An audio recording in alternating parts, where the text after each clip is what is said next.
오늘 하나님께서 우리에게 주신 말씀 누가복음 15장 1절부터 7절 말씀, 아주 유명한 말씀이죠. 잃은 양을 찾으시는 예수님, 잃은 양을 찾는 목자 비유 말씀입니다. 이외에도 예수님은 잃은 것을 찾는 비유를 계속해서 말씀하시죠. 8절부터는 잃은 드라크마를 찾은 여인의 비유, 그리고 11장부터는 또 유명한 잃은 둘째 아들을 찾는 아버지 그의 비유 말씀. 이렇게 15장은 이와 같이 잃은 것을 찾으시는 하나님의 그 성품을 비유로서 잘 드러내는 소중한 말씀이라고 할 수 있겠습니다. 여러분 용불용설 이런 말 공부할 때 들어보셨나요? 용불용설. 그러니까 우리 인체는 또는 동물도 마찬가지고 자기가 자꾸 쓰는 거는 계속 살아남지만 안 쓰는 거는 퇴화되거나 없어진다. 예를 들어서 우리 이 맹장이라든지 꼬리뼈 이런 거 이 사람은 안 쓰죠. 또 동물의 세계에서도 또 이제 적자 생존이라는 원리가 있습니다. 그래서 이 센 사람만 센 동물만 살 수 있어요. 약한 거는 다 이렇게 사라지죠. 서로 해가지고. 어찌 보면 인간 세상도 강자는 살아남는데 약자는 살기가 어려운 것이 인간 세상입니다. 여러분들이 사는 세상에 그런 원리가 많이 적용되죠. 심지어 학교 다닐 때 한 학급에서도 힘센 자들이 군림하고 약한 자들은 있을 자리가 없고, 그래서 강자 힘센 애들이 모여가지고 약한 애를 괴롭히죠. 우리가 왕따라고도 하죠. 왕따. 그래서 한 애가 그렇게 돼가지고 학교를 떠나거나 심지어 자살을 하거나 이런 일들이 우리 주변에도 있습니다. 사회에서도 적응을 잘 못하면 목숨을 끊는다든지 이렇게 강자만이 살아간다라고 생각하는 것이 세상의 원리일 수 있습니다. 하지만 오늘 우리가 읽은 이 말씀은 그 반대이잖아요. 하나님은 그러한 나라를 생각하는 것이 아닙니다. 하나님의 나라는 어떤 것인가? 하나님의 나라는 약자들이 보호받고 약자들이 힘을 얻는 나라가 하나님의 나라다 하는 것입니다. 오늘 비유 말씀을 우리가 잘 알고 있는데 1절, 2절은 그 배경이에요. 1절, 2절의 배경이고 뒤에 비유가 3개 나오는데 1절, 2절은 이 당시에 이 바리새인과 서기관들이 힘이 센 사람들입니다. 기득권자들이죠. 그래서 이 힘이 센 자들이고 세리와 죄인들은 힘이 약한 사람들입니다. 세리는 돈은 좀 있겠지만은 이렇게 백성들의 이런 세금을 착취하고 해가지고 백성들이 원망하는 사람들, 미워하는 사람들, 그래서 아주 사회적으로도 인정 못 받는 이런 사람들이 세리들이고, 죄인들은 그야말로 죄를 지으면 유대사회에서는 정죄하고 그냥 아주 사람 취급을 안 하거나 이렇게 되는 사회가 유대사회인데, 이러한 세리와 죄인들이 예수님이 오신다고 하니까 예수님 말씀 들어왔을 때 그 옆에서 힘센 바리새인과 서기관들이 수군거리면서 저 예수님은 그 약한 자들하고 같이 먹고 같이 지내는 걸 보니까 똑같은 부류다.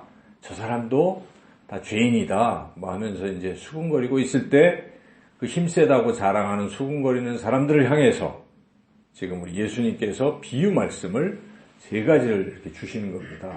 첫 번째 비유가 바로 잃은 양의 비유입니다. 그 내용은 이 목자 심정이 어떤가? 하나님의 심정을 여기에 비유해서 말씀하시는 것인데, 목자가 100마리의 양들을 이렇게 데리고 먹이고 그렇게 했었는데, 그런데 한 마리가 없어졌어요. 그런데 그 99마리를 그냥 두고 한 마리를 찾아 나서는 것입니다. 세상에 이치로 따져보면 이게 맞지 않습니다. 그러다가 99마리를 잃어버리면 어떻게 할까? 이런 생각도 들지 않겠어요? 지금 목자가 없으면 또 99마리도 다치잖아요. 그러니까 한 마리는 희생해야 된다. 그 한 마리는 희생해라. 그게 더 합리적이고 맞는 이야기다. 이렇게 생각할 수 있는데 이 목자는 그렇지 않았다는 것입니다. 9마리는 이미 자기네들끼리 잘 지낼 거라고 생각하시고 그 잃은 양 한 마리를 찾아낼 때까지 찾아다닌다 하는 것입니다. 그러다가 찾아내면 너무 즐거워한다. 이게 비유의 말씀이에요. 이거를 통해서 마지막에 이제 7절 말씀을 하는 것이죠. 7절 같이 한번 읽어보겠습니다. 내가 너희에게 이르노니 이와 같이 죄인 한 사람이 회개하면 하늘에서는 회개할 것 없는 의인 99으로 말미암아 기뻐하는 것보다 덜이라. 이게 하나님의 마음이라는 것입니다. 하나님은 약한 사람, 힘들어하는 사람, 소외된 사람, 이 땅에 그런 사람을 지금도 주목하고 계시다. 이것이 하나님의 마음입니다. 그러므로 우리가 혹시 살다가 그러한 처지에 있을 수도 있다 하는 거예요. 여러분, 살다 보면 이상하게 내가 이 공동체에서, 학교에서 또는 사회에서 이상하게 내가 이렇게 소위 말로 찍히고 또 외면당하고 이런 신세가 될 수도 있어요, 여러분. 그럴 때 결코 좌절하지 말라는 것입니다. 그때 여러분 이 말씀을 기억하세요. 바로 그 순간에 세상 사람들은 나를 그렇게 멸시할지라도 우리 하나님께서는 나를 가장 불쌍히 여기시고 나를 주목하고 계신다. 그리고 나를 찾아오신다 하는 사실 여러분 잊지 마시고 항상 힘을 내시고 그 하나님을 바라보고 살아가시기를 주님의 이름으로 축원합니다. 또한 우리도 이 하나님의 마음을 품어야 됩니다. 우리가 예수 그리스도의 향기가 나는 참된 제자교회가 되고 또 예수님을 닮아가는 교회, 예수님을 닮아가는 제자가 되기를 꿈꾸고 있다면 그런 마음을 품어야 합니다. 그래서 여러분들이 살아가는 삶의 현장, 학교, 특히 여러분들의 학급에서 이런 잃은 양 같은 그런 친구들이 있을지 몰라요. 그 친구들이 그렇게 왕따가 되는 데는 그만한 이유도 사실은 있을 수도 있겠죠. 워낙 독특하게 혼자 행동을 하기 때문에 너무 설친다든지 또는 너무 힘없이 그냥 나약하게 자기 의견 발표 안 하면 사람들에게 찍히기 마련이잖아요. 그래서 왕따가 될 수도 있을 때 내가 혹시 그 친구에게 다가가서 나도 왕따가 될 수 있을지 몰라도 여러분 주님의 마음을 품고 비난을 받을지라도 그 친구를 따뜻하게 주님처럼 그렇게 만져주고 이렇게 같이 지낼 수 있는 여러분들 되시기를 축원합니다. 그리고 이제 우리가 또 한 가지 본문을 통해서 한 가지만 더 생각해 본다면 왜 이 잃은 양이 됐을까? 내가 혹시 잃은 양이 된다면 왜 잃은 양이 됐을까? 그것은 어찌 보면 나를 인도하시는 목자를 내가 주목하지 않았기 때문에 그렇습니다. 그렇잖아요, 여러분. 잃은 양이 생긴 것은 목자를 안 보고 뭘 봤어요? 다른 거. 세상을 본 것입니다. 세상을 보다가 그만 목자와 일행을 잃어버린 것입니다. 우리 인생에서 그럴 수가 있어요. 때로는 살다 보면 어떨 때는 주님을 바라봐야 되는데 주님을 바라보지 못하고 세상을 바라보다가 세상 속에 빠질 수가 있습니다. 길을 잃을 수가 있습니다.